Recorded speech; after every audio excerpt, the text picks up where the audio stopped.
اعوذ باللہ من الشیطان الرجیم بسم اللہ الرحمن الرحیم ربی زدنی علما ربی زدنی علما ربی اشرح لی صدری ویسر لی امری واحلل عقدۃ من لسانی یفقہوا قولی اما بعد فاعوذ باللہ من الشیطان الرجیم بسم اللہ الرحمن الرحیم۔ الحمدللہ آج ہمارا 5th سپارہ اسٹارٹ ہو رہا ہے، سورۃ النساء ہماری اسٹل چل رہی ہے، اور آج ہم انشاءاللہ آیت نمبر 24 سے 28 تک جائیں گے اللہ کے حکم سے۔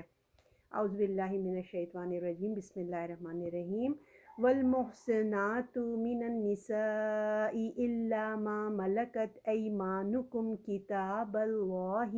علیکم واحل لکم ما وراء ذلکم ان تبتغوا باموالکم محسنین غیر مسافحین،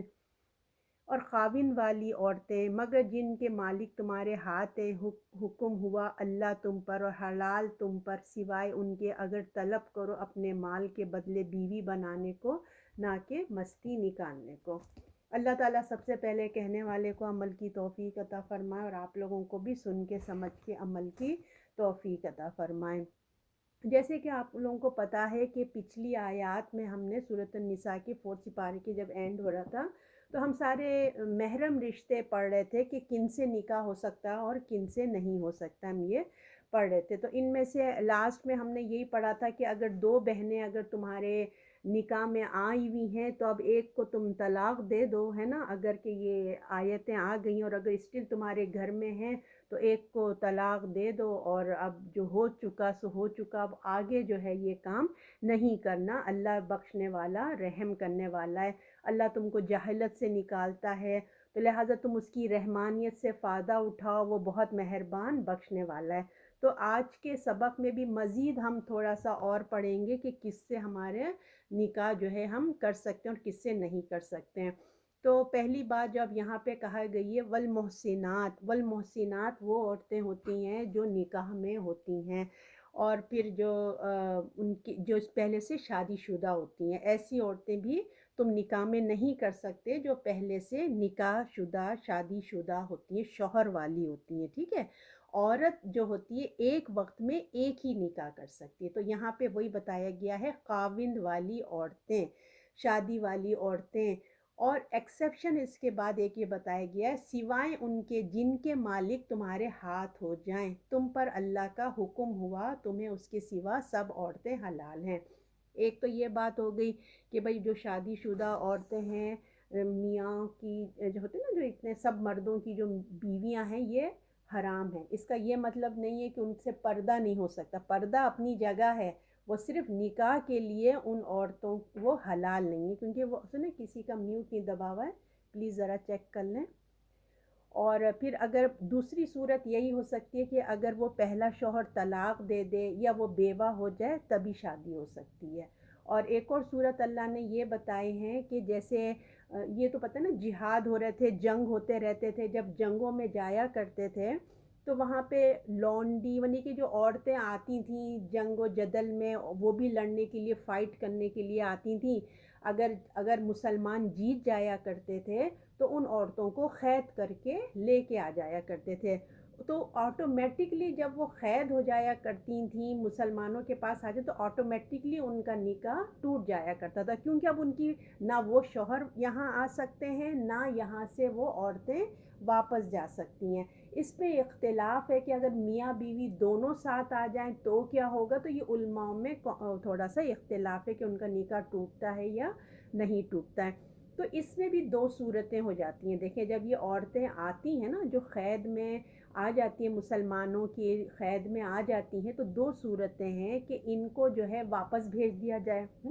ان کو واپس ان کے ملک میں بھیج دیا جائے۔ تو آپ دیکھیں کہ یہ کیوں آئی تھیں، یہ عورتوں کی انٹینشن یہی تھی نا کہ یہ آئیں گی، اب جنگ میں آئی اسی لیے تھیں کہ یہ مردوں سے اگر ان کو ضرورت پڑے گی تو یہ مسلمانوں پہ حملہ کریں گی اور مسلمانوں کو ماریں گی، ان کا تو یہ تو دشمن کی طرف سے آئی تھیں۔ اگر ہم ان کو واپس بھیج دیتے ہیں تو دیکھیں انہوں نے کیا کرنا ہے، وہاں جا کے اپنے جو بچے چھوڑ کے آئی ہیں ان کو مسلمانوں کے خلاف جنگ کے لیے واپس بھیجیں گی بڑا کر کے۔ اور دوسری یہ ہے کہ اگر کہ تم ان لونڈیوں کو، جب لونڈی بن گئی نا، غلام بن گئی یا آ گئی، پھر اگر مسلمان اپنے پاس رکھ لیں، ان کو مسلمان بنا دیں، ان کی تربیت ہو جائے، ان کی حقوق اگر ادا کریں، حقوق سے مطلب جو پہنے جو پہنے وہ ان کو ویسا پہنائیں، جو کھائیں ویسے کھلائیں، تو اگر یہ تم کرو تو یہ بھی ایک طریقہ ہے کہ تم ان سے جسمانی تعلق بھی کر سکتے ہو، یا پھر آزاد کر کے بیوی بھی بنا سکتے ہو، یہ تمہاری اپنی مرضی کہ تم آزاد بھی کر دو، بیوی بنا لو، یا کنیز ہی رکھو ان کے ساتھ، مطلب ان کو اچھا سلوک کرو۔ اور مگر آج کی اگر کیونکہ اب آپ کو پتہ ہے کہ یہ جو آیات ہیں یہ اس وقت ہی ہیں جب غلامی تھی، آج کل کے زمانے میں الحمدللہ اسلام نے اس کو ختم کر دیا۔ اگر آج کوئی اس طرح لونڈی بنائے گا، کنیز بنا کے اپنے گھر میں رکھے گا تو یہ زنا قرار دیا جائے گا۔ تو یہ اللہ کی شریعت ہے، اللہ تعالیٰ نے کہا یہ ہم نے تمہیں بیان کر دیا ہے۔ تو آگے آیت میں بیان ہوتا ہے، یہ پہلی بات ہو گئی خاوند والی عورتیں، یعنی کہ ان سے نکاح نہیں ہو سکتا۔ ایکسیپشنلز یہ ہیں کہ جو لونڈیاں تمہارے ہاتھ میں آ جائیں وہ ان سے تمہارا نکاح بھی ہو سکتا ہے، اور ان کو تم بغیر نکاح کے بھی ان سے تم جسمانی تعلق قائم کر سکتے ہو۔ تم پر اللہ کا حکم ہوا اور تمہیں ان کے سوا سب عورتیں حلال ہیں۔ تو یہ اللہ کے حکم ہے، اللہ نے جو تمہیں بتا دیا ہے وہ تمہیں کلیئر سب بتا دیا، کہاں کس سے ہو سکتا ہے کیسے نہیں ہو سکتا۔ اس کے علاوہ تمام عورتیں تمہارے اوپر اللہ نے کہا حلال کر دی۔ یہ جو سلیکٹڈ ہم نے لاسٹ ویک بھی پڑھا اور آج کے اس میں پڑھا، ان کے علاوہ تمام عورتیں جو ہیں تمہارے لیے حلال ہوئیں، اگر انہیں اپنے مال کے بدلے طلب کرو بیوی بنانے کو، نہ کہ مستی نکالنے کو۔ اب اللہ تعالیٰ یہاں فرما رہے ہیں یہ اللہ کی شریعت ہے، اللہ نے تم پہ فرض کر دیے، تم پہ حلال کر دیے گئے کہ ان کے علاوہ جو مطلب عورتوں سے جو تم پہلے پڑھ چکے حلال ہے۔ تو اب ہم یہ دیکھیں گے کہ دیکھیں حلال کتنی ساری عورتیں ہیں، ہے نا، میجورٹی حلال ہیں، حرام تو بہت سلیکٹڈ ہیں، بہت سلیکٹڈ ہیں، اور حلال جو ہیں وہ بہت ساری ہیں، پوری دنیا میں بھری ہوئی ہیں۔ اب اللہ تعالیٰ کہتے ہیں اگر تم جب نکاح کرنا چاہو تو ان کو مہر کر کے حلال کرنا، ٹھیک ہے، اگر تم ان کو لینا چاہو تو بدلے میں مال دو، یعنی کہ مہر ادا کر کے ان سے نکاح کرو، یہ نہیں کہ وہ لونڈی ہیں اور تو ان کو تم مہر نہیں دو گے، نہیں، ان کو مہر ادا کرو۔ تو اب تم شادی تو کرو تو تمہارا مقصد کیا ہونا چاہیے؟ گھر بسانے کا مقصد ہونا چاہیے، جو تم ان سے شادی کر رہے ہو بیوی بنانے کو، نہ کہ مستی نکالنے کو۔ یعنی کہ تم اگر ان سے شادی کی نیت کر رہے ہو ان کنیزوں سے کے ساتھ، تو تمہارا مقصد ہونا چاہیے تم ایک عورت کو لا رہے ہو تو گھر بسانے کے لیے ان کی اولاد سے جو اولاد ہوگی اس کی پرورش کرو گے، تم ایک خاندان کی ذمہ داری تم لے رہے ہو، اس کی نشو و نما کے لیے تم اس عورت سے نکاح کرو۔ یہ نہیں کہ تم نے صرف وقت گزاری کے لیے اس سے نکاح کر لیا، مزے کیا، ہے نا، مزے کے لیے تم نے نکاح کر لیا۔ مزے کے لیے نکاح نہیں ہوتا، نکاح ایک کمٹمنٹ ہے۔ ہم نے لاسٹ ویک اس پہ کتنا ہم نے ڈیٹیل سے پڑھا ہے کہ نکاح ایک وعدہ ہے، میثاق غلیظاً ہم نے پڑھا تھا نا، پختہ عہد ہے، تو غور سمجھ کے نکاح کرو۔ تو اللہ تعالیٰ کہہ رہے ہیں بیوی بنانے کو، نہ کہ مستی نکالنے کے لیے، اپنی جسمانی خواہش پوری کرنے کے لیے تم اس لیے نہیں کر رہے ہو، تم ایک خاندان کی ذمہ داری کے لیے، نشو و نما کے لیے تم وہ کر رہے ہو، نہ کہ وقت گزاری کے لیے۔ تو تم نے جو عورت کا مہر ہے، پھر کہا جا رہا ہے پھر جسے تم کام میں لائے ان میں سے انہیں دے دو ان کا حق جو مقرر ہوئے، اور انہیں اور نہیں گناہ تم پر ان میں سے کہ اپنی رضامندی کے بعد ٹھہرا لو، بے شک اللہ خبردار اور حکمت والا ہے۔ تو تم نے جو عورت کا حق مہر رکھا، جب تم نکاح کر رہے ہو تم نے عورت کا حق مہر دیا تو اس کو دے دو، جو بھی تمہارے درمیان طے پایا ہے کہ میں ابھی دے دوں گا، پہلی فرسٹ نائٹ دے دوں گا، یا بعد میں دے دوں گا، تھوڑا تھوڑا کر کے دوں گا، جو بھی تمہارے درمیان انڈرسٹینڈنگ ہوئی ہے وہ اس طرح سے وہ ادا کر دو، کیونکہ ہم یہ پڑھ آئے نا کہ مہر بھی ایک قرض ہے، اگر نہیں دیں گے تو وہ وراثت میں سے اس میں سے کاٹا جائے گا، اللہ کہ وہ معافی تلافی ہو جائے۔ اور پھر بعض دفعہ آپ یہ بھی دیکھیں گے کہ مہر کے نام پہ جو زیور چڑھایا جاتا ہے تو یہ کہہ دیا جاتا ہے کہ جو زیور ہے نا یہ مہر ہم ادا کر رہے ہیں، یا پھر کوئی زمین بھی دے دی جاتی ہے، جو واٹ ایور جو کچھ بھی ہے جیسا بھی ہے ان کا حق ان کو دے دو، یہ ایک قرض ہے۔ اور اللہ تعالیٰ بولتے ہیں کہ اللہ اللہ کے یہ کہ جو رضامندی ہے نا، آپس کی رضامندی، الا یہ کہ عورت معاف کر دے، ہے نا، وہ اس کی اپنی مرضی ہے، وہ آدھا معاف کر دے، وہ پورا معاف کر دے، وہ جتنا معاف کر دے، کم اور زیادتی ہو سکتی ہے، جیسے نا اب بالفرض عورت کا مہر سمجھیے ایک بتا رہی ہوں کہ $1000 ہے، ٹھیک ہے، تو اب مرد بھی خواہش کر سکتا ہے کہ اتنی اچھی میری بیوی ہے، میں اس کو 2000 دے دوں، یہ آپس کی رضامندی ہے، وہ اپنی خوشی سے دے دے، 1000 تو اس کو دینا ہی ہے، 1000 اپنی خوشی سے دے دے، یا میاں بیوی میں اتنا پیار ہے، اتنی انڈرسٹینڈنگ ہے، اگر $1000 اس کا مہر ہے، وہ کہے کہ آپ مجھے 2000 دے دینا، تو اب یہ آپس کی رضامندی، شوہر کہیں گے لو دو کیا میں 3 تمہیں دے دیتا ہوں، تو یہ آپس کی وہ ہے، اور اگر بالفرض $1000 ہے، بیوی کہتی ہے کہ میں نے آپ مجھے سے 500 دے دیجئے، بس میں نے 500 آپ کو معاف کیا، تو یہ اللہ تعالیٰ کہہ رہے ہیں یہ آپس کا تم لوگوں کا اپنا معاملہ ہے، اپنا، اللہ کو اس پہ کوئی اعتراض نہیں ہے، مگر یہ تمہارے آپس کے معاملات ہیں، یہ تمہاری رضامندی سے تم لوگ طے پالو، لیکن مرد کو کہا یہی گیا ہے کہ تم نے دینا ضرور ہے نا، جب تک کہ وہ بیوی معاف نہیں کرتی، اور ہم نے یہ بھی پڑھا تھا کہ دھمکا کے پہلی رات ہی لوگ نا معافی تلافی کروا لیتے ہیں، یہ انٹینشن نہیں رکھنا چاہیے۔ تو ہم نے پھر اس آیت میں کیا 2 بنیادی شرطیں پڑھی، دیکھیں نکاح کی 2 بنیادی ہم نے شرائط پڑھے کہ مہر کے ساتھ ہی نکاح ہوتا ہے، ٹھیک، اور نکاح کا مقصد ہم نے کیا پڑھا تھا کہ عورت کو اس کی حفاظت ہوگی، وہ حفاظت اور ذمہ داری لے گا، ایک لڑکی جب پیدا ہوتی ہے تو اللہ اس کے ماں باپ اس کو بنا کے دیتے ہیں، بھائی دیتا ہے،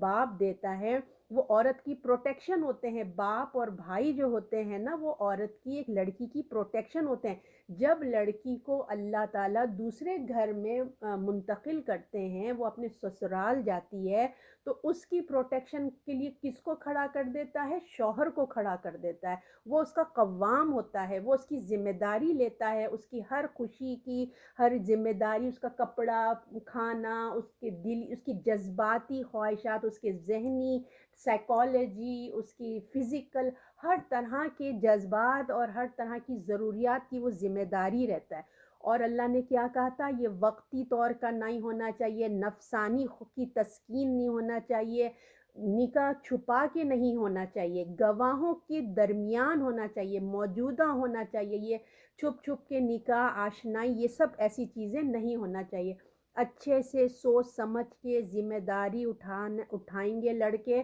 کھیل کود نہیں ہونا چاہیے، کھیل نہیں ہونا چاہیے کہ اس کو استعمال کیا، پیپر ٹیشو جسے کہتے ہیں نا، ٹیشو پیپر کی طرح اس کو استعمال کیا اور اس کو رخصت کر دیا، دل بھر گیا تو نکال دیا، نہیں، اور لڑکی کے لیے بھی یہ کہ پورے شعور کے ساتھ جب وہ شادی کر رہی ہے تو یہ سمجھے کہ صرف یہ کوئی گڈا گڈی کا کھیل نہیں ہے، بلکہ جس لڑکے سے میں شادی کر رہی ہوں، جو تمہارا ہو سکتا ہے کہ ہوتا ہے نا شادی سے پہلے بوائے فرینڈ گرل فرینڈ ہوتی ہے، بے تکلفی ہوتی ہے، تو میں سے باتیں بھی ہو جاتی ہیں، کوئی ادب اور لحاظ نہیں ہوتا، اب وہ بوائے فرینڈ نہیں ہے، اب وہ تمہارا شوہر، تمہارا قوام بننے جا رہا ہے، اللہ نے تم سے، اب جب تک تم لوگ ایک منگنی ہوئی تھی یا بات ہے تو تم ایک لڑکا لڑکی ہی تھے، ٹھیک ہے نا، جیسے ہی نکاح ہوتا ہے وہ لڑکے کا ایک درجہ تم سے بڑھ جاتا ہے، یہ تمہاری بے تکلفیاں، یہ تمہاری زبان درازیاں، اب ان ہر چیز کو تم نے کنٹرول کرنا ہے، اب اس کی عزت تمہاری عزت سے زیادہ ہو گئی، کیونکہ اللہ نے اس کو ایک لیول بڑھا دیا، تو تم نے اب اپنے ایٹیٹیوڈ کو ٹھیک کرنا ہے، تم نے اپنی ذمہ داری کو دیکھنا ہے کہ اب وہ اللہ نے اس کو میرا قوام، میرا محافظ بنا کے مجھے دیا ہے، تو اس کی عزت کرو گی تو تم بھی عزت پاؤ گی گھر میں، ہے نا،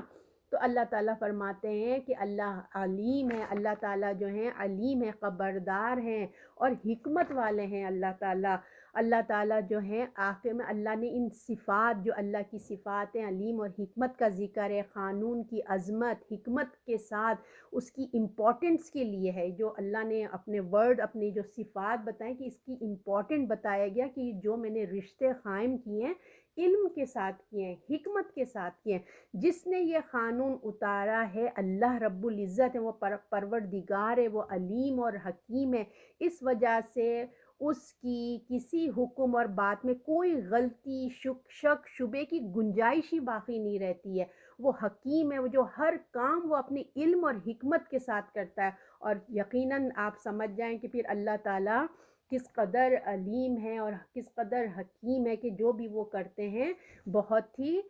اچھے طریقے سے کرتے ہیں۔ اچھا، یہ تو ہوگی آیت۔ اچھا، اب اس آیت میں آپ نے ایک ٹکڑا یہاں دیکھا ہوگا، اس میں آتا ہے فَمَسْتَمْتَعْتُمْ، پس تم کام میں لاؤ، پھر عورتوں میں سے جسے تم کام میں لاؤ، یہ ہے نا تمتعتم، یہ آپ نے جو ورڈ پڑھ رہے ہیں اس آیت میں، اگر آپ پڑھیں گے نا یہ ایک آیت میں یہ ورڈ آتا ہے، تو اس میں جو ہے نا علماؤں کا ایک کلیش ہے، ٹھیک ہے نا۔ چند علماء کہتے ہیں کہ یہ نکاح متاع ہے، نکاح متاع ہے۔ متاع کسے کہتے تھے کہ وقتی طور پہ، ایمرجنسی طور پہ ایک اس زمانے میں ایک نکاح ہوا کرتا تھا، ٹھیک ہے نا۔ تو اس آیت کو علماء نکاح متاع کہتے ہیں، کیونکہ اس میں تمتعو کا لفظ آیا نا، تو اس میں وہ اس بات کو نکالتے ہیں۔ ایک جماعت ہے، سمجھ نا، علماء کا ایک گروہ ہے، ہر کوئی نہیں، ایک کوئی ہے۔ تو جیسے فار ایگزامپل حج کے سفر میں گئے ہیں، عمرے مطلب ہے نا، دور کے سفر میں جاتے تھے، جہاد پہ جاتے تھے، لمبا لمبا سفر کرتے تھے، تو مرد کی خواہش جو ہوتی تھی وہ حرام کام سے بچنے کے لیے یہ ایک ٹیمپریری نکاح ہوتا تھا، ٹھیک ہے، وقتی طور پہ نکاح کا فائدہ اٹھاتے تھے وہ، تو اس کا ذکر ہے یہاں، حالانکہ قرآن میں اس کا ایسا کوئی ذکر نہیں ہے، لیکن اس زمانے میں تھا یہ، ٹھیک ہے۔ قرآن تو نکاح کا ذکر کرتا ہے نا، اگر تھا بھی اس زمانے میں تھا بھی تو اس کو اب منسوخ ہو گیا ہے، وہ ختم ہو گیا ہے۔ یہ وہ نکاح ہوتا تھا کہ اگر جیسے وہ گئے ہیں ایک لمبے سفر 6 6 سال 2 2 سال کے لیے اگر وہ گئے ہیں، ان بٹوین اگر ان کی ہوتا ہے بھئی وہ حرام چیز سے بچنے سے کی بجائے، حرام میں جانے سے بجائے وہ کسی عورت سے نکاح کر لیتے تھے، تو وہ نکاح ہوتا تھا 3 دن یا اس سے زیادہ، جتنا ایک حساب کتاب لگایا جاتا تھا کہ اتنے دن میں ہمارا یہ ڈیل رہے گی، ایک نکاح ہوگا، یہ بتا دیا جاتا تھا، یہ ایمرجنسی والی کیفیت آپ سمجھ جائیے نا۔ تو اتنے دن کے بعد نا وہ نکاح خود بخود ٹوٹ جاتا تھا۔ اگر اس کے بعد جو ہے کوئی بچہ ہو جائے، بالفرض وہ پریگننٹ ہو جائے، تو وہ وارث بھی بنتا تھا، اس کی وراثت میں بھی حصہ ہوتا تھا۔ یہ کوئی خدا نہ خواستہ بدکاری کا نکاح نہیں ہوتا تھا، یہ بدکاری نہیں تھی، یہ لوگ جیسے میں نے آپ سے کہا نا سفر پہ، جہاد پہ، مجبوری، کوئی بھی ایسی کنڈیشن میں یہ نکاح کرتے تھے، مگر علماء کہتے ہیں کہ یہ بعد میں حرام ہو گیا، منسوخ ہو گیا۔ جو اہل سنت کی یہ جماعت ہے، جو اہل سنت کی جماعت ہے، وہ تمام متفق ہیں اس بات پہ کہ یہ نکاح ابھی نہیں ہے، مگر کچھ ہیں ایک جماعت جو وہ یہ کہتے ہیں نہیں یہ ابھی بھی ہے، ٹھیک ہے نا۔ اچھا، تو اب ہے آیت نمبر 25۔ اب ہے آیت نمبر 25 میں بتایا جا رہا ہے، اور تم میں سے جو کوئی اس کا مقدر یعنی کہ ایک استطاعت نہ رکھتا ہو کہ مسلمان آزاد بیویوں سے، لڑکیوں سے نکاح میں لائے، تو ان سے نکاح کر لے جو تمہاری ملکیت میں ہے، کنیز ہے، ٹھیک ہے، تمہاری مسلمان لونڈیوں سے، اور اللہ کو تمہارے ایمان کا حال خوب معلوم ہے، تم آپس میں ایک ہو، سو ان سے نکاح کرو، اجازت ہے ان کے مالکوں سے لے لو، اور دو ان کے مہر دستور کے مطابق۔ اچھا، اب اللہ تعالیٰ یہاں فرماتے ہیں کہ جو ہے اب ایک اور اللہ تعالیٰ ہمیں جو ایک اور سہولت، اللہ ہمارا اسلام ہمیں ایک اور سہولت کی چیز بتاتا ہے نکاح کے لیے کہ حرام میں منہ نہ ڈالو، ایک سہولت کی چیز اللہ تعالیٰ ہمیں بتا رہے ہیں۔ جیسے کہ میں نے آپ کو بتایا کہ جب جنگ جدال ہوا کرتا تھا، جنگ میں بچے، عورتیں، بوڑھے، ان کو قتل کرنا منع تھا، ہے نا، پودوں کو، درختوں کو نہ کاٹیں، عورتوں بچوں کو تکلیف نہ پہنچائیں۔ تو یہی وجہ ہوتی تھی کہ یہ قیدی بن جایا کرتے تھے، مرد لوگ تو قید میں جاتے تھے اور ان کو یا تو مار دیا جاتا تھا، عورتیں جو ہیں وہ کنیزیں، نوکر، غلام اس قسم سے بن جاتے تھے۔ تو اسلام یہ چاہتا تھا کہ سلولی یہ غلامی جو ہے نا، غلامی کا جو چیپٹر ہے اس کو ختم کیا جائے، ہے نا۔ اس لیے آپ نے پڑھا ہوگا، ہم نے سورہ بقرہ میں بھی پڑھا، اللہ نے طرح طرح کے اس کے تدبیریں بیان کی ہیں کہ جب بھی کوئی کفارہ دینا ہوتا تھا، کوئی انسان سے غلطی ہوتی تھی، روزے توڑ دیے بیوی کے ساتھ، اس کو جو ہم نے پڑھا تھا نا، اب کہہ دیا تم میری ماں کی طرح، جہاں جہاں قسمیں توڑنے کی بات آئی، تو جہاں جہاں کفارے کی بات ہے تو اللہ نے کیا کہا، ایک غلام آزاد کرو، غلام آزاد کرو، فرسٹ پریفرنس اللہ دیتے کہ غلام آزاد کرو۔ تو یہ ایک طریقہ تھا کہ اسی بہانے غلام آزاد ہونا شروع ہو جائیں۔ دوسرا طریقہ یہ تھا کہ ہم نے پڑھا تھا کہ اگر کہ تمہیں کوئی مشرک پسند آ گئی ہے تو دیکھو ایک مشرکہ سے نکاح نہ کرو، اگر تمہیں غلام بھی پسند آ جائے مسلمان تو اس سے نکاح کر لو۔ تو یہ بھی اللہ نے ایک آپشن رکھا کہ غلامی کا غلام بھی ہے پر مسلمان ہے تو اس سے نکاح کر لو، چاہے وہ لڑکی ہو چاہے لڑکا۔ تو یہاں پہ یہی ہمیں بتایا جا رہا ہے کہ اگر تم جیسے نا غلامی کی صورت سلولی سلولی جیسے کم ہو رہی ہے، تو اگر ایک مرد ہے، آزاد مرد ہے، ٹھیک ہے، مگر کیا بات ہے کہ وہ اتنا اسٹیبلش نہیں ہے، جیسے اس کی اتنا جاب نہیں ہے، اس کا اتنا بزنس نہیں ہے کہ وہ ایک آزاد لڑکی، آپ کو پتہ نا عرب میں ایک آزاد لڑکی کا ایک اسٹیٹس ہوتا ہے، ہر معاشرے میں ایک اچھی فیملی کی لڑکیوں کا ایک اسٹیٹس ہوتا ہے، کبھی ماں باپ اس کو ایک دم ہی لو گریڈ میں اس کی شادی نہیں کر دیتے۔ اسی طرح عرب کی بھی عورتوں کا ایک ڈیمانڈ ہوتا تھا، ایک ان کا وہ تھا،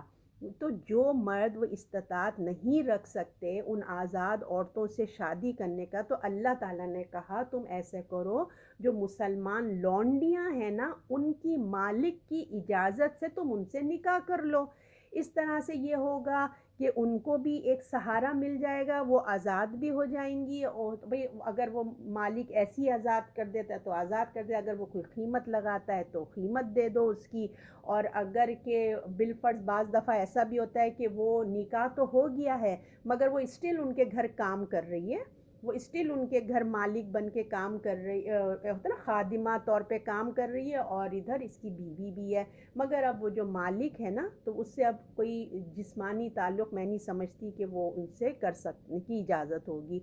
تو اب یہ بتایا جا رہا ہے اب اس کیس میں دونوں کی مجبوری ہے، ایک طرف وہ غلام ہے، لونڈی ہے یا ہے نا، اور دوسری طرف ایک ایسا مرد ہے جو شادی کی خواہش رکھتا ہے مگر اس کے پاس اتنا پیسہ نہیں ہے کہ وہ آزاد عورت کا مہر دے سکے اتنا زیادہ، اور اس طرح کا اسٹینڈرڈ اس کو دے سکے، تو دونوں طرف مجبوری ہیں۔ تو اللہ تعالیٰ دونوں ہی اپنا اپنا کمپرومائز کرو، ٹھیک ہے، ایک مرد ہے شادی کرنا چاہتا ہے آزاد مرد سے مگر اس کا اسٹیٹس نہیں، تو اب کیا ہو اس کی شادی ہی نہیں ہو رہی ہے، تو دوسری طرف ایک مسلمان لونڈی ہے وہ مجبور ہے، تو کسی طرح ایک آزاد مرد اس سے شادی کرے وہ آزاد ہو، جیسے میں نے آپ کو بتایا۔ تو دونوں اپنی اپنی مجبوری کو سامنے رکھتے ہوئے اللہ نے ایک راستہ دکھا دیا کہ مرد کی بھی شادی ہو جائے اور مسلمان لونڈی بھی آزاد ہو جائے، تاکہ غلامی کی جو یہ رسم ہے نا یہ جو ہے اس کو اختتام ہو جائے۔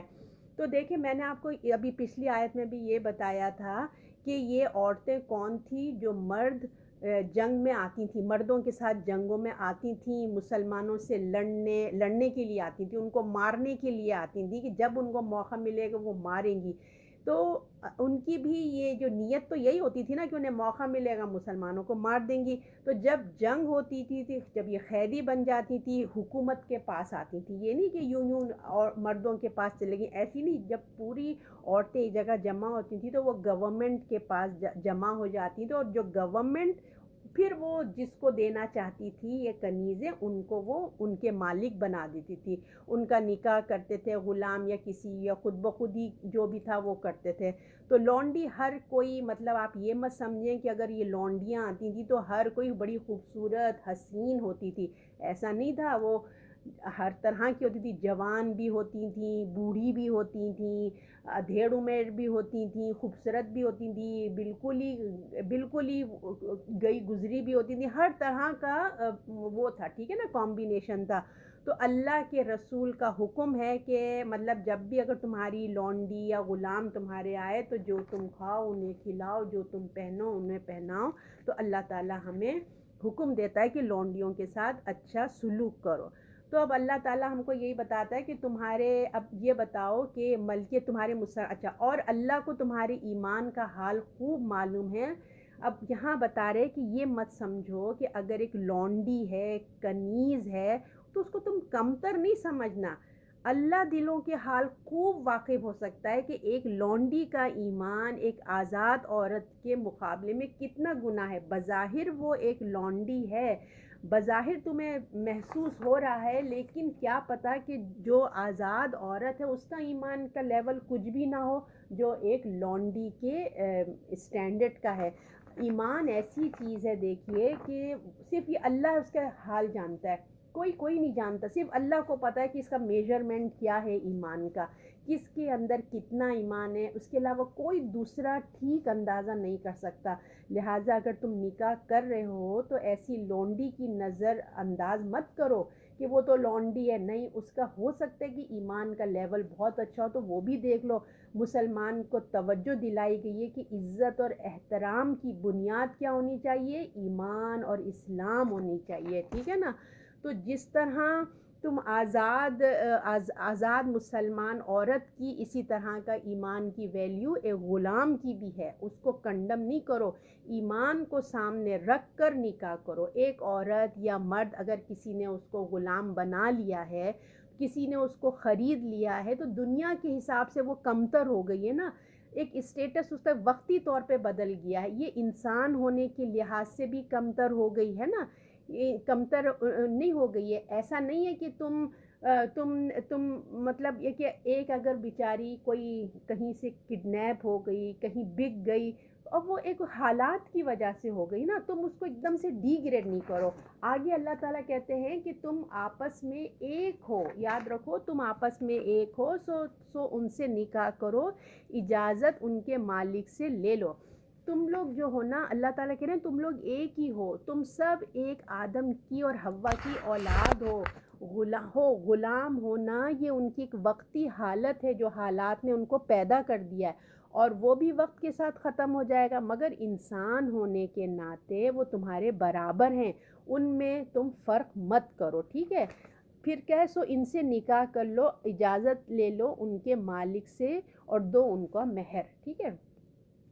اب کیونکہ لونڈی کے مالک کوئی اور ہیں، ہے نا، تو اگر وہ اجازت دیتے ہیں، وہ راضی ہو جائیں تو ان سے، ان لونڈیوں سے نکاح کر لو۔ اور ایک اور بات سمجھا دی گئی ہے کہ تم نے لونڈی سے نکاح کا فیصلہ تو کر لیا ہے، اب ان کے معیار اسٹیٹس کو تم اونچا کرنا چاہ رہے ہو، ایک لونڈی سے وہ ایک آزاد بن رہی ہیں، تو مہر بھی اب یہ نہیں کہ لونڈیوں کی طرح تھوڑا بہت دے دیا، اب جب تم نے ان کا اسٹیٹس اپ کیا ہے تو اب ان کا مہر بھی اچھے طریقے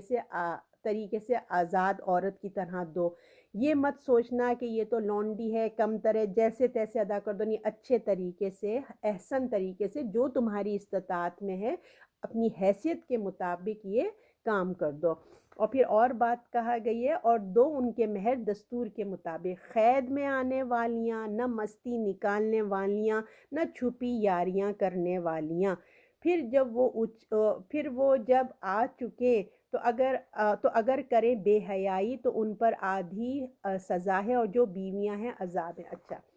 اب ایک اور بات، مسئلہ یہاں ایک اور بتایا گیا ہے کہ یہ لونڈیاں تھیں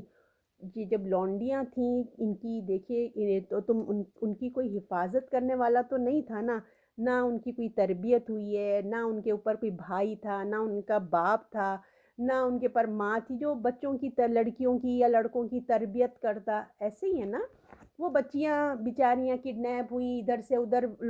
بیچاری رلتی رہیں، کبھی یہ مردوں کے پاس جائیں، کبھی وہ مردوں کے پاس جائیں، کھلونا بنا کے رکھا ہوا تھا، تو ان کی نہ کوئی سیکیورٹی تھی، نہ ان کی کوئی حفاظت تھی، نہ ان کی کوئی تربیت تھی، نہ ان کے اخلاقی طور پہ ان کے پاس کوئی بھی کچھ نہیں تھا، تو وہ کمتر بیچاری ہو گئی تھی۔ تم تو ایک بات، جب تم نکاح کرنے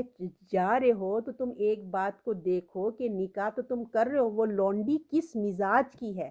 پاک دامن، حیا والی، ہوتا ہے نا، بچیوں میں بھی ایک حیا قدرتی طور پہ ہوتی ہے، کچھ مزاج میں بگڑی ہوئی ہوتی ہیں جن کے اندر نفس پرستی ہوتی ہے، کچھ اچھی بھی ہوتی ہے، برے ماحول میں رہ کے بھی اچھی رہتی ہیں، کچھ مجبوری والی ہوتی ہیں کہ بھائی ایک مجبور ہو گئی ہیں، اور کچھ ہوتی ہیں جن کا مزاج میں یہی ہوتا ہے۔ تو یہ چیز تم دیکھ لو کہ ان کا مزاج کیسا ہے، وہ بے حیائی قسم کا مزاج رکھتی ہیں، چوری چھپے بدکاری کرنے والی ہیں، چوری چوری ان کی نا چھپے چھپے آشنائیں رکھنے والی ہیں، یا پھر وہ ایک اچھی سلجھی ہوئی لونڈیاں ہیں، پاک دامن ان کی سوچ ہے، انہیں نا کس طریقے سے، اور مسلمان مومن ہیں، پھر یہ خیال مت کرو کہ یہ لونڈی ہے، اگر وہ اچھی خیال کی مالک ہے، مجبوراً یہ کام کر رہی ہے، تو پھر تمہارے دل میں یہ خیال مت کرو کہ یہ جو ہے ایک لونڈی ہے نا، اس لونڈی کو، اس کو ڈی گریڈ مت کرو، تم اس کو اس کا ایک عزت کے ساتھ اس کا مقام دے دو۔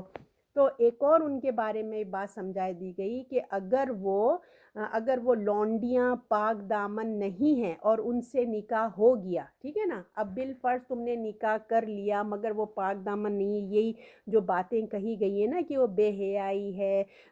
چھپی یاریاں کرنے والی ہیں، مستی نکالنے والی ہیں، ہے نا، یہ سب ان کے اندر ہے، تو اب کیا ہوگا کہ آدھی سزا ہوگی ایسی عورتوں کی۔ تو ان کے بارے میں سورہ نور میں تو آپ کو پتہ ہے نا احکامات بعد میں آئے تھے، تو پہلے یہ بتایا جا رہا ہے کہ اگر ان کے بعد میں یہ سمجھا دی گئی ہے کہ اگر وہ لونڈیاں پاک دامن نہیں ہیں، ان سے نکاح ہو گیا اور اگر وہ بے حیائی کا کام کرتی ہے، مطلب شادی ہو گئی مگر ان کی حرکتیں تھیں وہ کنٹرول میں نہیں آئی ہیں، تو ان کی سزا ہی نہیں ہوگی۔ جو اگر یہ بے حیا ٹائپ کے مزاج کی عورتیں تھیں نا،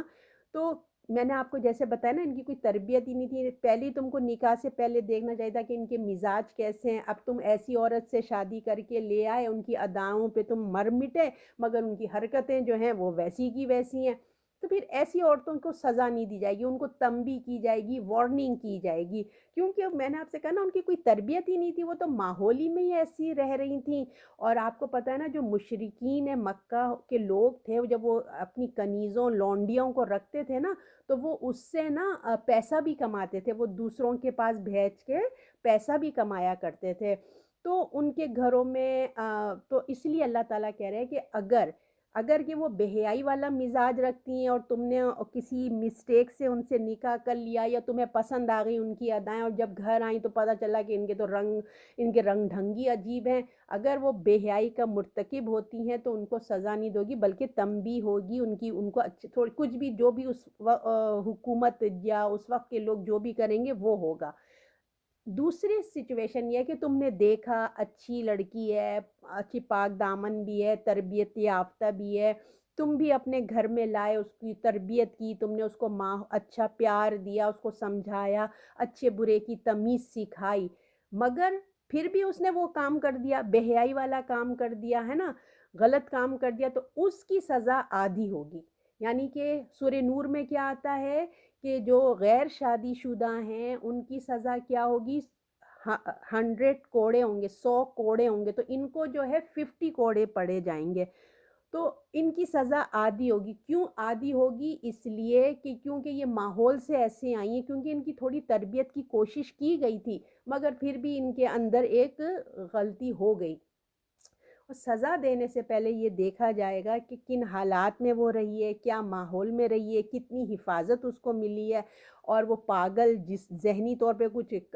پاگل تو نہیں ہے۔ اور آپ یہ دیکھے ہوں گے نا کہ عدالت بھی یہ فیصلہ کرتی ہے کہ مجرم کی نوعیت دیکھی جائے گی کہ جرم کی نوعیت کیا ہے، مجرم کس طرح کا تھا، کن ماحول میں رہا ہے مجرم، اور جرم کی نوعیت کیا ہے، پھر وہ حکومت یا جو ہوتی ہے عدالت وہ فیصلہ کرتی ہے۔ تو آخر میں ایک اور بات واضح کر دی گئی ہے کہ اس میں کیا کہا گیا ہے، اور ان پر عادی ہو اور جو محسنات بیوی سے عذاب، یہ ان کے واسطے ہے جو ڈرے تکلیف سے تم میں سے، اور اگر صبر کرو بہتر ہے تمہارے لیے، اللہ بخشنے والا مہربان ہے۔ اب اللہ تعالیٰ نے ایک اور بات واضح کر دی، انسان کوشش کرے کہ اپنے آپ کو گناہوں سے بچنے کی کوشش کرے۔ اب کیونکہ ایک آزاد عورت تم افورڈ نہیں کر سکتے، اب تم نے کرنا ہے ایک لونڈی سے شادی، اب لونڈی کا ہے کیریکٹر کیسا ہے، وہ کیسی ہوگی، ایک رسک ہی ہے نا، اب تم ایک رسک لینے جا رہے ہو، تو پہلی کوشش یہ کرو کہ تم صبر کر لو،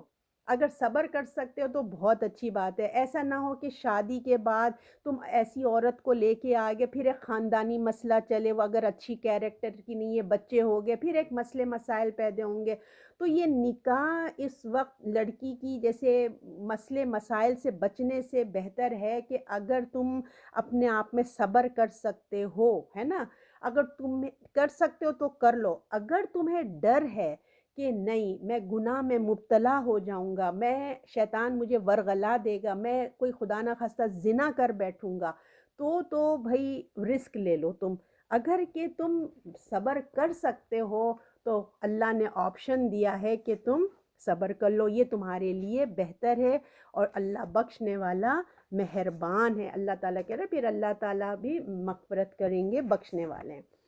تو اب اس میں سے جو ہمارے لیے پوائنٹ، اب تو دیکھیں نا یہ غلامی کا دور نہیں، لیکن ہمارے لیے جو پوائنٹ ہے میں اس میں سے تھوڑا سا بات کر لوں۔ اب یہاں پہ کیا بات ہوئی ہے کہ چھپی ہوئی آشنائی ہے نا، یہ بتایا گیا نا کہ اس کی جو کوالٹیز بتائی جا رہی تھیں، اس میں سے اگر ہم یہ دیکھیں کہ وہ چھپی ہوئی یاریاں نہ کرتی ہوں، چھپی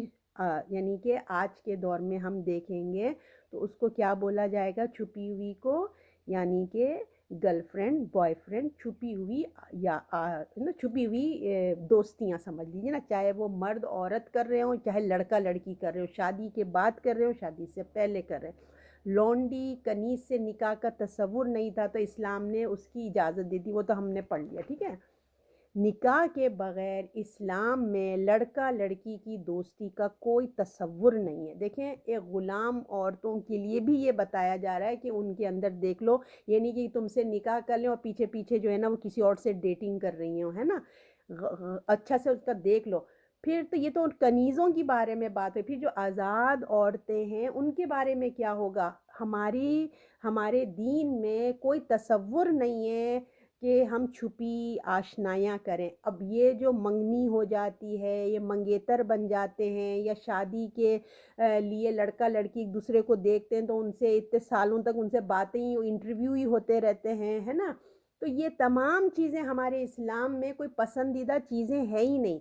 حالانکہ ماں باپ کو بھی آج کل بوائے فرینڈ گرل فرینڈ بھی بنا لیتے ہیں، ماں باپ کو بھی پتہ ہوتا ہے، مگر ماں باپ خود مجبور ہوتے ہیں، وہ بچے خود ہی کنٹرول میں نہیں آئے ہوتے کیونکہ ان کی تربیت، ان کے گھر کا ماحول ہی ایسا نہیں ہوتا۔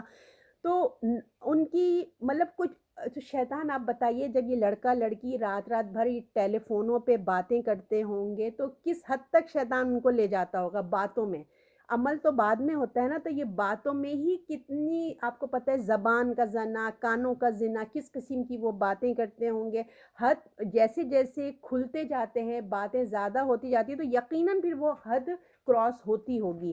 تو ہم نکاح کے لیے جب نکاح کر دو بھائی، لڑکا لڑکی پسند کر رہے ہیں، ماں باپ کو کہتے ہیں اسکول میں بچوں نے پسند کر لیا یا کالج میں پڑھ رہے ہیں، بھائی نکاح کر دو، یہ آپس میں مل رہے ہیں، باغوں میں مل رہے ہیں تو ریسٹورانٹ میں مل رہے ہیں تو ہوٹلوں میں مل رہے ہیں، تو بھائی نکاح کر دو۔ نہیں نہیں نہیں، ہم نکاح نہیں کریں گے، بچے ابھی چھوٹے ہیں، بچے ابھی تعلیم حاصل کر رہے ہیں، اچھا نہیں تیار ہوتے ہیں۔ شوہر دوسری لڑکیوں کو پسند کر رہا ہے، بیوی کو بھی رکھا ہوا ہے مگر دوسری عورتوں سے بھی ان کی خوب مزے چل رہے ہیں۔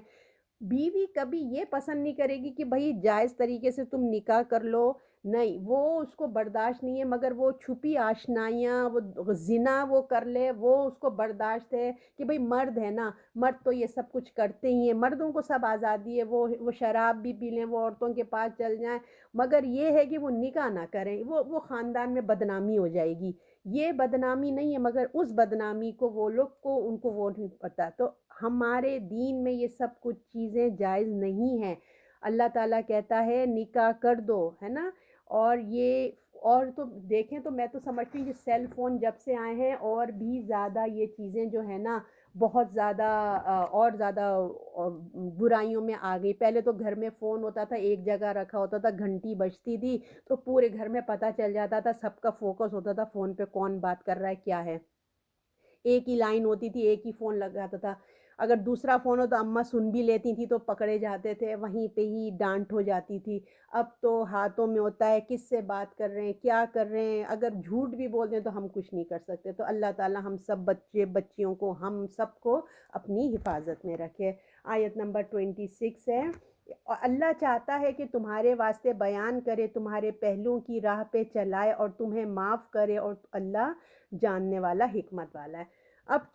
کیونکہ دیکھیں کوئی نبی کوئی کتاب نہیں آئے گی، ہے نا، جو فیصلہ اب ہوگا اب وہ اجتہاد پہ ہوگا، علماء بیٹھ کے کریں گے، تو اللہ تعالیٰ کہتا ہے اللہ چاہتا ہے تمہارے واسطے بیان کرے، تمہارے پہلوؤں کی راہیں چلائے، تمہیں معاف کرے، اور اللہ جاننے والا حکمت والا ہے۔ تو اللہ تمہارے لیے بہت وضاحت کے ساتھ ہر بات کو بیان کر دینا چاہتا ہے تاکہ تمہیں حلال حرام کا پتہ چل جائے، تاکہ تم انبیاء کے دین پر چلتے رہو، دین مکمل ہو چکا تمہارے سامنے، مکمل پکچر آ جائے، کوئی کنفیوژن نہ ہو کہ کیونکہ اب رسول اللہ کے بعد بعد تو کوئی رسول نہیں آئے گا، قرآن کے بعد کوئی کتاب نہیں آئے گی، تو لہٰذا بہت کلیئر آیتیں، ہر چیز تمہیں اللہ تعالیٰ بیان کر رہا ہے۔ اللہ اپنے یہ فیصلے اللہ اپنی حکمت کے ساتھ اور علم کے ساتھ کرتے ہیں۔ اللہ تعالیٰ نا جو کچھ بھی اللہ تعالیٰ کریں حکمت کے ساتھ ہے، اور اللہ نے اپنی علم اور حکمت سے دیکھیے امت مسلمہ کو اس مقصد کے لیے چن لیا ہے، تو ان آیات اور ان احکام کو اللہ نے واضح فرمایا ہے۔ تو امت مسلمہ آپ اور میں ہی ہیں نا،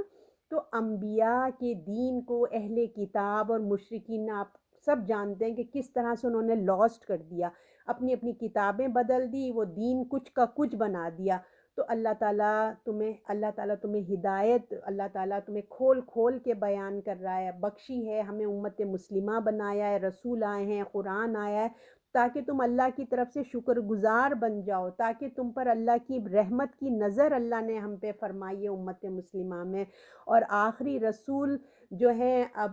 میں نے کہا کہ نہیں آئیں گے، مطلب پہلے ہی سارے انبیاء نے اس کی خبر دی تھی، جو آخری رسول آنے والے تھے، رسول اللہ، آخری شریعت، آخری امت جو آنے والی تھی، ہر نبی نے یہ آ کے بتایا تھا کہ رسول اللہ نے آنا ہے اور آخری امت آئے گی۔ تو اس آخری نبی کے ذریعے یعنی کہ رسول اللہ آ گئے، اور ایک ایسی امت ہوگی جو خیر امت ہوگی، یعنی کہ جو آخری نبی آئیں گے جو ان کی امت ہوگی وہ خیر امت ہوگی، اور الحمدللہ ہم اس وقت امت کے حصہ ہیں۔ تو وہ تمام اولین اور آخرین کی وارث ہوگی، ہم ہیں وارث، کیونکہ اب ہمارے اوپر ذمہ داری ہے۔ اللہ علیم ہے، اللہ حکیم ہے، اس بات کو پسند نہیں کر سکتا کہ اس نے اپنی جو پیدا کی ہوئی مخلوق کو یوں ہی گمراہی میں بھٹکنے کے لیے چھوڑ دے، اس لیے اس نے تمام ہر طرح کا انتظام اللہ تعالیٰ نے کر دیا ہے۔ جب اللہ کے احکامات پہ جب ہم چلتے ہیں نا تو دیکھیے پہلے تو وہ مشکل نظر آتے ہیں، مگر اس کی رحمت برکتیں بھی پھر ہمیں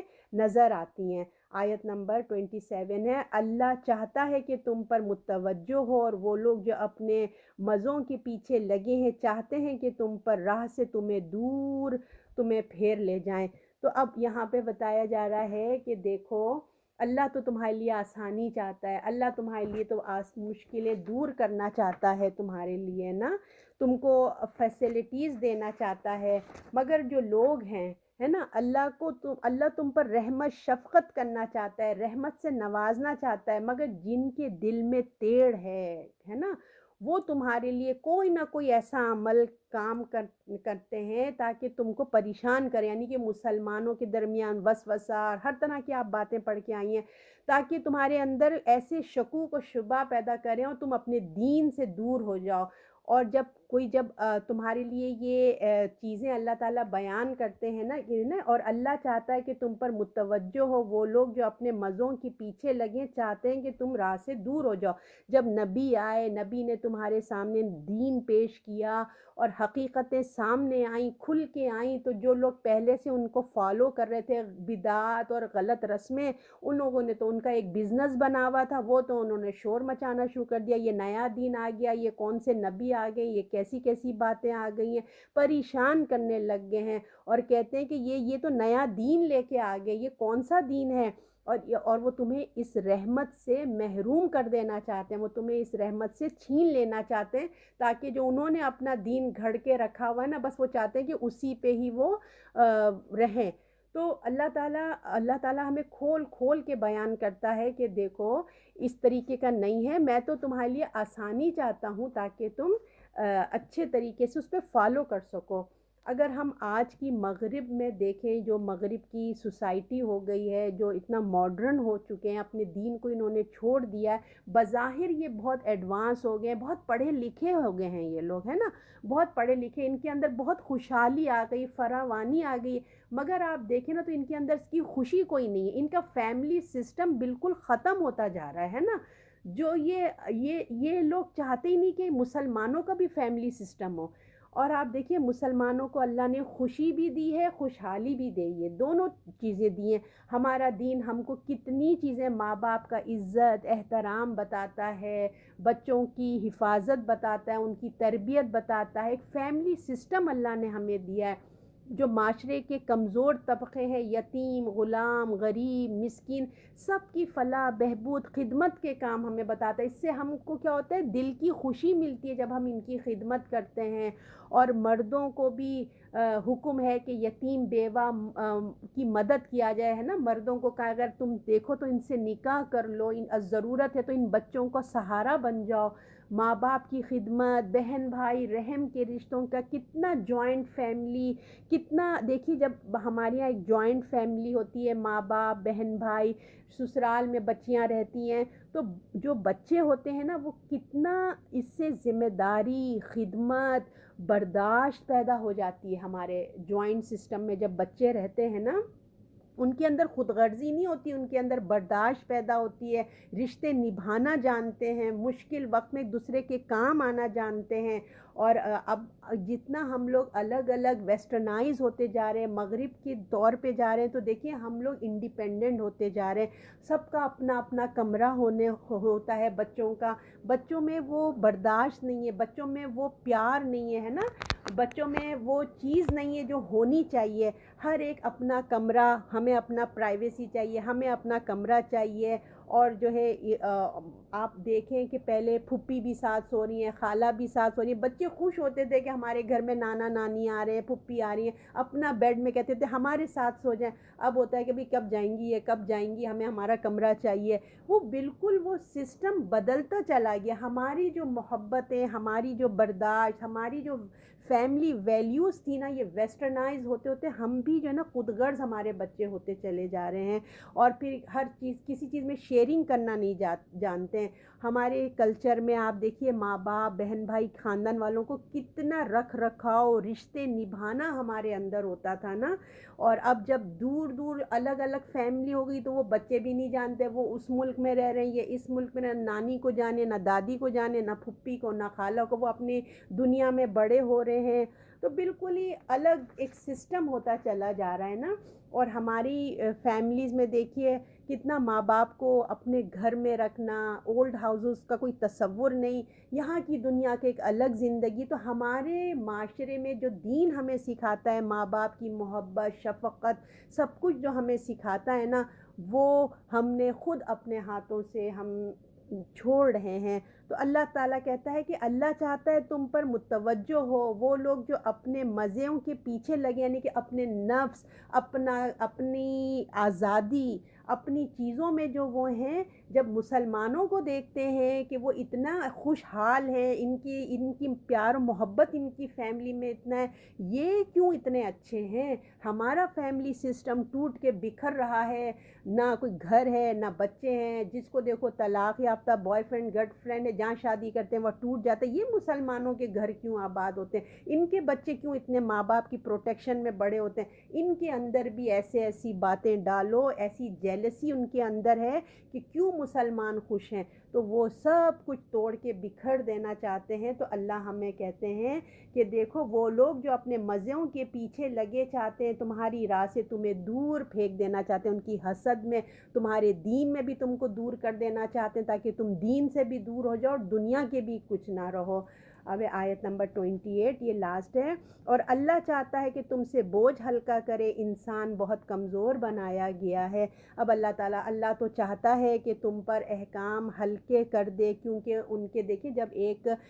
نبی کے آنے کے بعد دوسرا نبی جب آتا ہے نا، تو بیچ میں کیا ہوتا ہے، اس گیپ میں نئے نئے رسم و رواج جنم، جب دین سے دوری ہونا شروع، جب ایک نبی کو آ کے بہت ٹائم ہو جاتا ہے نا، تو معاشرے میں کیا ہوتا ہے، نئی نئی رسمیں ایجاد ہو جاتی ہیں، بدعات پیدا ہو جاتی ہیں، کتنے معاشرے میں رسم و رواج نئے نئے نکل آتے ہیں۔ تو اللہ تعالیٰ ایک نبی کو بھیجتا ہے، وہ نبی آ کے بتاتے کہ بھائی یہ تم نے کیا حلال کو حرام کر لیا، اس حرام کو تم نے حلال کر لیا۔ وہ نبی آ کے ان بدعات کو ختم کرتے ہیں، اس تمہارے اوپر جو تم نے بوجھ ڈال دیا ہے نا، وہ بوجھ کو ختم کرتے ہیں۔ تو جب یہ رسول آ کے کام کرتا ہے تو وہ لوگ کیا کہتے ہیں کہ ہاں یہ نیا دین لے کے آ گیا، دیکھو یہ کیسی باتیں کر رہا ہے، اس کو نکالو، یہ کیسی باتیں کر رہا ہے، اور یہ ہم تمہارے باپ دادا کے دین سے تمہیں دور کر رہا ہے۔ اللہ کہتا ہے لوگ اس کے دین سمجھاتے ہیں لیکن وہ سمجھنا نہیں چاہتے، اس کو قبول کرنا ان کو مشکل ہو جاتا ہے۔ جب کوئی نبی آ کے ان کو صحیح بات، شریعت کی بات بتاتا ہے تو ان کو وہ سب ایکسیپٹ کرنا مشکل ہو جاتا ہے۔ وہ سمجھتے ہیں نہیں، ہم جو زمانے سے اپنے باپ دادا کے دین پہ چل رہے ہیں، علماء جو ہمیں باتیں کریں نا وہی صحیح ہے، یہ تو ایک نیا نبی پتہ نہیں ایک نیا دین لے کے آ گیا ہے، تمہارے دین سے نا ہمیں ہٹانا چاہتا ہے، ہمارے باپ دادا کی دین سے ہٹانا چاہتا ہے۔ اللہ تعالیٰ کہتا ہے ایسا نہیں ہے، میں تو تمہیں تمہاری فطرت کی طرف واپس لانا چاہتا ہوں۔ آپ کو پتہ ہے نا بنی اسرائیل نے اپنے سے کتنی چیزیں اپنے اوپر حرام کر لی تھی، ان کی اپنی بدتمیزیوں کی وجہ سے اللہ نے ان پہ حرام کر دی تھی۔ پھر جب رسول اللہ آئے تو اللہ نے کہا تم دین کو، رسول اللہ کو ایکسیپٹ کر لو، یہ جو تمہارے اوپر تم نے حرام کی ہوئی نا، آج تک انہوں ان کے اوپر اپنے اوپر حرام کی ہوئی ہے،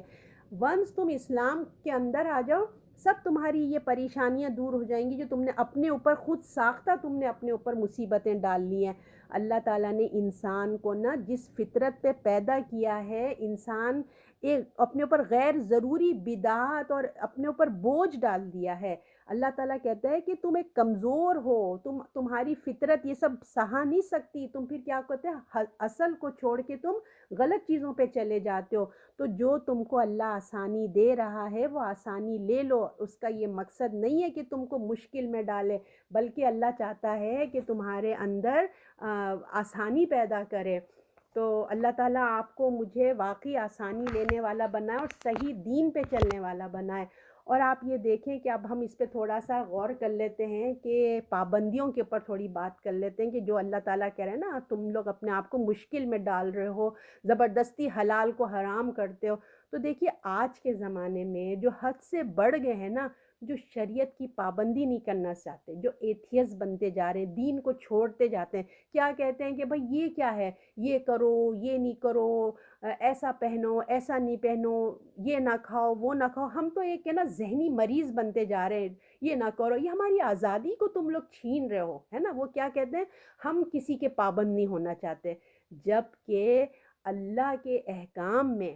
پابندیوں میں اللہ کی رحمت چھپی ہوئی ہے جو آج ہمیں نظر نہیں آ رہی ہے۔ اسلامی لا قانون آئے تو آپ اس کی برکتیں دیکھیں گے جو صحابہ کی زندگیوں میں تھا۔ حضرت عمر رضی اللہ، کیا ان کی زندگی کی آپ ان کے حالات دیکھیں، کتنا پیسفل تھا۔ تو اب آپ دیکھیں کہ ایک میاں بیوی کی جو زندگی کا کامیاب زندگی کیا ہے، اس میں اللہ نے ہمیں پابندی کیا لگائی ہے، سیکس ڈسپلین بتایا ہے۔ یہی ہے نا اسلام کا کہ نکاح کرو اور پھر وہ بیوی حلال ہوگی۔ اب اس پابندی کو یہ لوگ جو ہے نا ماننے کو تیار نہیں ہوتے، کہتے ہیں یہ پابندی ہے، یہ اللہ کے احکام کو یہ پابندی کہتے ہیں۔ وہ کیا کرتے ہیں، وہ جانوروں کی طرح زندگی گزارنا چاہتے ہیں، جس سے چاہے بس کرتے پھرو، ہے نا۔ تو اللہ نے انسانوں کو جانوروں کی طرح پیدا نہیں کیا ہے، اللہ نے اس کو نا عقل دی ہے، ٹھیک ہے نا۔ اگر ایک مرد یا عورت اپنے زوج کے علاوہ دوسرے سے بھی دلچسپی رکھے تو وہ دیکھیے مخلص کیسے ہوگا۔ اگر ایک گھر ایک نکاح ہوا ہے، اگر وہ ایک دوسرے پہ توجہ نہیں دیں گے، ان کا دماغ دل، وہ بستر پہ تو لیٹیں اپنے شوہر کے ساتھ، اس کا دماغ دل کہیں اور لگا ہوا، تو یہ تو مخلص تو نہ ہوئے نا۔ اللہ تعالیٰ خاندانی نظام کو ڈسپلن دکھاتا ہے، کہتا ہے کہ تمہارے اندر ہونا چاہیے، ڈسپلن ہونا چاہیے تمہارے اندر، ایک میاں اور بیوی کے علاوہ کوئی تیسرا نہ آئے، ضروری ہے، خاندانی نظام کے لیے ضروری ہے، ورنہ تو ایک دوسرے پہ ٹرسٹ ہی نہیں رہے گا، گھر ٹوٹ جائے گا۔ جب ٹرسٹ ہی نہیں ہوا تو گھر ہی ٹوٹ جائے گا نا۔ مرد لوگ آفس جائیں گے، ان کے ذہن پہ ایک بوجھ ہوگا کہ اللہ پتہ نہیں پیچھے بیوی کیا کر رہی ہے، کون گھر میں آ رہا ہے کون جا رہا ہے۔ اسی طرح بیوی پریشان ہوگی، میرا میاں آفس گیا پتہ نہیں کتنی عورتوں کے ساتھ کیا کر رہا ہے، اتنی دیر سے آ رہا ہے، راتوں کو دیر سے آ رہا ہے، پتہ نہیں کہاں جا رہا ہے۔ مطلب وہ ذہنی سکون ہی چلا گیا کیونکہ وہ ٹرسٹ نہیں رہا نا۔ اور ہمارا دین ہم کو یہ ٹرسٹ دیتا ہے، میاں بیوی ایک معاہدہ کرتے ہیں کہ ہم حرام کام نہیں کریں گے، ٹھیک ہے نا۔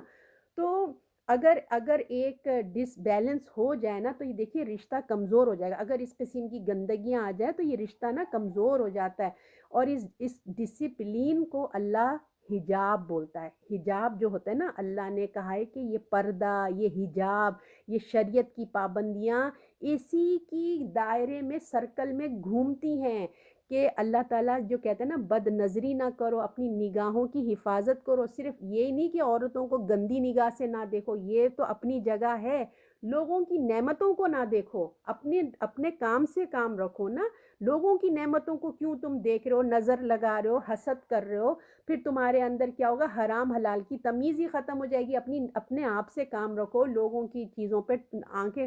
تاڑو نہیں، ٹھیک ہے نا۔ تو ان چیزوں کو لوگ کیا کہتے ہیں، یہ پابندی ہے، ایک مرد اور عورت کتنے نکاح کر لیں گے بتائیے، اس لیے اللہ نے ایک حد رکھی ہے، ایک دوسرے کے ساتھ مخلص رہیں، سکون کی زندگی گزاریں۔ اور دیکھیے ہمیں نماز کی پابندیاں دی ہیں، لوگ نماز کی پابندیوں کو پتہ نہیں کیا سمجھتے ہیں، اللہ نے ایک ڈسپلن قائم کیا، اگر ہماری زندگی سے یہ چیزیں ختم ہو جائے نا کہ جہاں دل چاہے کھاؤ، حرام حلال کھاؤ، کسی بھی جگہ منہ مارو، سیکس کر لو، اور جب دل چاہے سوتے رہو، جب دل چاہے اٹھو، تو یہ جانوروں سے بھی بدتر زندگی ہے، بعض جانور بھی وہ تمیز تہذیب رکھتے ہیں، انسان تو اس سے بھی گزر جائے گا۔ اگر ہماری زندگی میں نماز کے اوقات نہیں ہوتے تو بتائیے ہم دل پڑھ کے سوتے رہتے، صبح ہو جاتی، لیکن اللہ نے ہمیں فجر کے لیے اور ہر نماز کے ایسے وقت رکھے ہیں کہ ہم سوچتے ہیں کہ نہیں ہم ابھی نہیں سو سکتے، ہم نماز پڑھ کے سوئیں گے، ایک ساتھ ہی عشاء پڑھ کے آرام سے سوئیں گے، ورنہ لوگ اپنا عصر پڑھ کے سو جاتے، بیچ مڈ نائٹ میں اٹھتے، پھر کچھ منہ ماں کھا پی کے پھر اپنا جو مرضی ہے کرتے۔ لیکن نماز کی پابندیاں اللہ نے ایک نعمت دی ہمیں، حقوق اللہ، حقوق العباد، کیسے پرسکون زندگی ایک ٹائم ٹیبل بنتا ہے۔ تو جو خواہشات کی پیروی کرنے والے وہ کبھی بھی یہ نہیں چاہتے کہ ہم پہ پابندی، اور اللہ پابندی ہمارے حق کے بہتری کے لیے لگاتا ہے۔ اللہ نے شریعت کی پابندی لگا کے ہمیں نفسیاتی ذہنی مریض بننے سے بچا لیا ہے، ہمیں انگزائٹی سے بچا لیا ہے، انسان بہت کمزور پیدا کیا گیا ہے، صرف اس کی عقل کی وجہ سے نا وہ دوسری مخلوق پہ افضل ہے، یہ یاد رکھیے۔ باقی ہماری طاقت ہم کو دیکھیے اور جانوروں کو دیکھیے، پرندوں کو دیکھیے، اگر ہماری طاقت تو کچھ بھی نہیں، ایک ہاتھی ہمارے اوپر اپنا پاؤں رکھے گا ہم مر جاتے ہیں، ہے نا، کتنا پاورفل ہے۔ ہم قربانی کے جانور کرتے ہیں، اتنے بڑے اونٹوں کو ہم لٹا دیتے ہیں، کہاں وہ اتنا بڑا اونٹ، وہ ایک ہمیں کک مارے تو ہم دور جا کے گریں، طاقت میں وہ ہم سے زیادہ ہیں جانور۔ آپ پرندوں کو دیکھیے، وہ اتنے اوپر سے عقاب نیچے دیکھ کے اپنا شکار کر لیتے ہیں۔ ہماری جو سننے کی سماعت ہے، سونگنے کی، سننے کی، دیکھنے کی ایک لمٹ ہے، ایک ہے نا، ہم اور پرندے ہزاروں میل کا سفر جب مائگریشن ہوتا ہے، کیسے اتنے ہزاروں کا سفر طے کر کے آتے ہیں بغیر کسی، ان کو کوئی گیس کی ضرورت نہیں ہوتی، پیٹرول ڈالنے کی ضرورت نہیں ہوتی، کیسے وہ اڑتے پھرتے ہیں، کوئی ان کو کپڑے اللہ نے ان کو ایسے دیے، کوئی ان کو شاور ایسی ضرورت نہیں ہوتی، کپڑے تبدیل کرنے کی ضرورت نہیں ہوتی ہے، اللہ نے ان کو ایسے بنایا ہے۔ اور سب سے کتنے کمزور کمزور بچے پیدا ہوتے ہیں، مرغی کے بچے، بلی کے بچے چھوٹے چھوٹے پیدا ہوتے ہیں، وہ اپنے سے چلنا شروع ہو جاتا ہے، اور ایک انسان ہے اپنی حفاظت خود نہیں کر سکتا، ہے نا، کیسے وہ معصوم بچے ہوتے ہیں، چیل کو آتے دیکھتے ہیں مرغی کے پر میں چھپ جاتے ہیں، ان کو کس نے سکھایا ہے یہ؟ ہم انسان کے بچے ایسی اس کو چھوڑ دو، وہ ایک کایوٹی آ کے اس کو پکڑ کے کھا جائے گا سارا، اگر وہ اپنی حفاظت بھی کچھ نہیں کر سکتا۔ انسان اتنا کمزور ہے، صرف اللہ نے اس کو ایک چیز دی ہے، وہ ہے دماغ، ورنہ اتنا کمزور ہے کہ وہ جانوروں سے بھی ڈر جاتا ہے، ابھی شیر آ جائے، ابھی چھپکلی آ جائے، ابھی وہ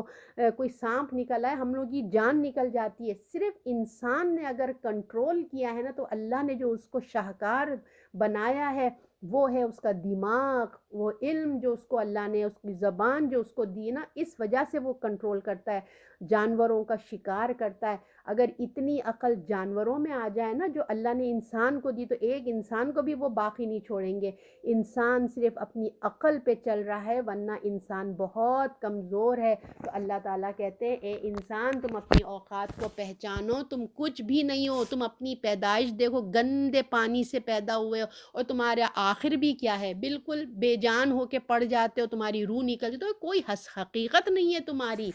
تم کچھ بھی نہیں ہو، اپنی اوقات کو پہچانو اور اللہ کی جو پابندیاں ہیں، اللہ کی جو شریعت ہے اس کو اپناؤ، اپنے رب سے محبت کرو، اللہ کی جو حقوق، اللہ نے جو پابندیاں، جو احکامات، جو شریعت دی ہے اس کو دل سے قبول کرو، تمہارا ہی فائدہ ہے۔ تم امت مسلمہ ہو، تم نے خیر آگے بڑھانا ہے، تو اپنے آپ کو، اپنی پرسنالٹی کو پہچانو، یعنی کہ اللہ چاہتا ہے کہ تم سے بوجھ ہلکا کرے، اور انسان کمزور بنایا گیا ہے، انسان اپنی حقیقت کو جانو اور اللہ کے آگے جھک جاؤ۔ صدق اللہ العظیم۔